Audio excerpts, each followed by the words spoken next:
In the hills, up the street, down the valley, by the sea, palaces and high streets, countrysides and SCZs.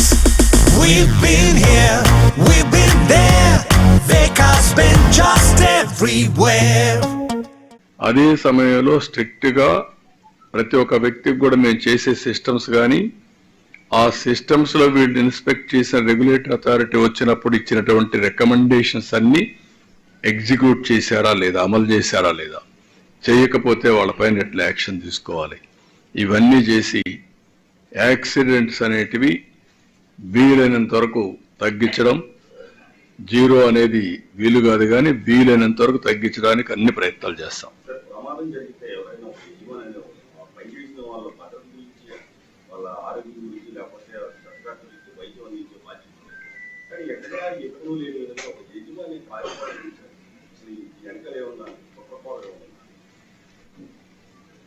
ఈ మధ్య కొన్ని జరుగుతున్నాయి, నేను అవి మాట్లాడడం లేదు, కుట్ర ఉందా లేదా అని కూడా. ఎందుకంటే గుడ్డగాల్చి ముఖాన్ని పారేసి తుడుచుకోమంటున్నారు.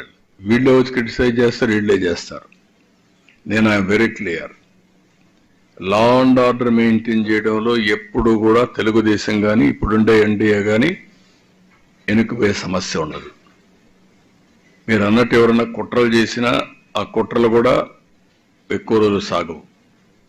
ఏది ఏమైనా ఇటీవల జరిగే సంఘటనలు ఓసారి నాకు కూడా అనుమానం వస్తుంది, అంటే వారసత్వంగా వచ్చిన లెగసీ ప్రాబ్లమ్సా, లేకపోతే అటు ఇండస్ట్రీ కానీ ఇటు అడ్మినిస్ట్రేషన్ కానీ స్లాగ్నెస్కి వెళ్ళిపోయారా, దానివల్ల ఇంకా రికప్ కాలేకపోతున్నారు, లేకుంటే ఇవన్నీ యాక్సిడెంట్స్ అంటే మామూలు అయిపోయినాయి అనుకుంటున్నారా, నాకైతే అర్థం కావడం లేదు.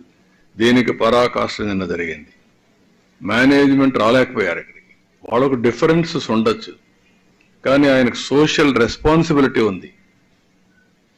I can go very firmly, కానీ రెండు కూడా నేను బ్యాలెన్స్ చేసుకోవాలి కాబట్టి ఆలోచిస్తున్నా.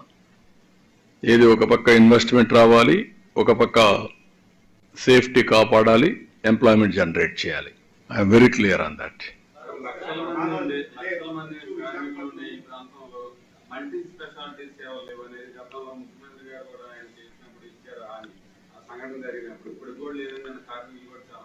అంటే రెండు ఉన్నాయి. ఒకటి ఇక్కడ కావాల్సినటువంటి ట్రామా సెంటర్ కానీ లేకపోతే బర్న్ వాటి కాల యూనిట్ ఒకటి ఇక్కడ రావడం, ఇలాంటి ఒక హాస్పిటల్ కూడా ఇక్కడే ఫార్మా ఉంది, రేపు నక్కపల్లి ఇంకొకటి వస్తుంది, ఈ 3-4 బ్యాండిక్స్ ఉంది, ఇలాంటి ఇండస్ట్రియలైజేషన్ అంతా ఎక్కువ వచ్చే అవకాశం ఉంది. రెండోది ఫైర్ స్టేషన్ కూడా ప్రాపర్గా లేదని, ఇలాంటివన్నీ ఉన్నాయి. I'm examining everything. ఈ సేఫ్టీ కోసం ఇక్కడ కార్మికుల యొక్క సేఫ్టీ కానీ ఇమ్మీడియట్ గా జరిగిన తర్వాత ఫస్ట్ హ్యాండ్ అంటే ఫస్ట్ ఎయిడ్ ఇవ్వడానికి ఏమేం చేయాలో అవన్నీ చేయాల్సిన అవసరం ఉంది. Will work it out. ఒక కాంప్రహెన్సివ్ డెసిషన్ తీసుకుంటాం. అన్ని ఏదైనా సరే ఫస్ట్ రిపోర్ట్ వస్తానే యాక్షన్స్ అవన్నీ ఓడి చేస్తాం. రెండోది ఇమ్మీడియట్ గా అనలైజ్ చేసి డిపార్ట్మెంట్ నెక్స్ట్ మీటింగ్ రివ్యూ చేసి ఇన్ఫ్రాస్ట్రక్చర్ స్ట్రెంగ్తన్ చేయడం, ఎక్కడెక్కడ ఇన్ఫ్రాస్ట్రక్చర్ స్ట్రెంగ్తన్ చేయాలో ఇన్ఫ్రాస్ట్రక్చర్ స్ట్రెంగ్తన్ చేయడం. అదే సమయంలో మా యొక్క రూల్స్ రెగ్యులేషన్స్ రెగ్యులేటరీ అథారిటీస్ యొక్క ఇన్స్పెక్షన్స్ అవన్నీ స్ట్రీమ్లైన్ చేయడం. ఇప్పుడు ఏమైందంటే ఒకప్పుడు మనం రమ్మంటే ప్రతి ఒక్క ఆఫీసర్ పోయి హెరాస్మెంట్ చేయడం, 3 రోజులకు ఒకసారి వెళ్ళిపోవడం, దాంతో లేనిపోని ప్రాబ్లమ్స్ రావడం. అట్లా కాకుండా నేను పెట్టిన సిస్టమ్ మీరు చూస్తే దిస్ ఈజ్ 2018-19 పెట్టాను. కామన్ పోర్టల్ పెట్టి కామన్ గా పెట్టి రెగ్యులేటరీ అథారిటీలో ఉండే అందరూ కూడా ఒకేసారి వెళ్తారు. అది కూడా సిస్టమ్ లో సెలెక్ట్ చేస్తుంది, మీరు పలానా ఊరికి పోవాలి, పలానా ఫ్యాక్టరీ చేయాలంటే ఆ ఫ్యాక్టరీ చేయాలి. అది చేస్తూ రొటీన్ గా ఏం చేయాలో చేసుకోవాలి, హెరాస్మెంట్ తగ్గాలని.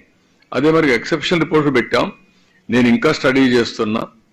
ఏదైతే ఈజీ డూయింగ్ బిజినెస్ ఎట్లయితే చూసామో ఇప్పుడు స్పీడ్ ఆఫ్ డూయింగ్ బిజినెస్ మాట్లాడుతున్నాం. ఇక్కడ కూడా ఒకప్పుడు పెట్టిన నామ్స్ వల్ల ఎంత ఫలితాలు వచ్చాయి, ఇంకా ఎఫెక్టివ్ గా ఏం చేయగలుగుతామో అవన్నీ తీసుకొస్తాం. ఒక 3 months maximum time will bring everything. మీరు పిలిపించారు. ఏది బిల్ ఏపీ అనేది ఒక పిలిపించారు. ఇన్వెస్ట్మెంట్స్ అన్ని కూడా పెట్టమని బాగా ప్రమోట్ కూడా చేస్తా ఉన్నారు సార్. ఇలాంటి ఇన్వెస్ట్మెంట్స్ చేయడం వల్ల ఇన్వెస్టర్స్ కానివ్వండి వీళ్ళు కూడా కొంత భయం ఉండే అవకాశాలు కూడా ఉన్నాయి కాబట్టి వాళ్ళకి ఎలాంటి ఇన్వెస్ట్మెంట్స్ అందుకే రెండు బ్యాలెన్స్ చేస్తానని చెప్పాను నేను. ఇప్పుడు 90% 95% ఇండస్ట్రీ పెట్టిన వాళ్ళు బాధ్యత తీసుకుంటున్నారు. ఎక్కడో 1 or 2% బాధ్యత రాహిత్యంగా ప్రవర్తిస్తున్నారు. వాళ్ళకే నేను ఇప్పుడు చెప్పింది. 95% చేసిన వాళ్ళు ఐ హ్యావ్ టు ప్రొటెక్ట్. అందుకే నేను డ్రాస్టిక్ గా పోవడం లేదు. డ్రాస్టిక్ గా పోవాలంటే 2 నిమిషాలు డెమాన్స్ట్రేట్ చేసేవాడిని కాదు, అది కాదు. I want to respect them.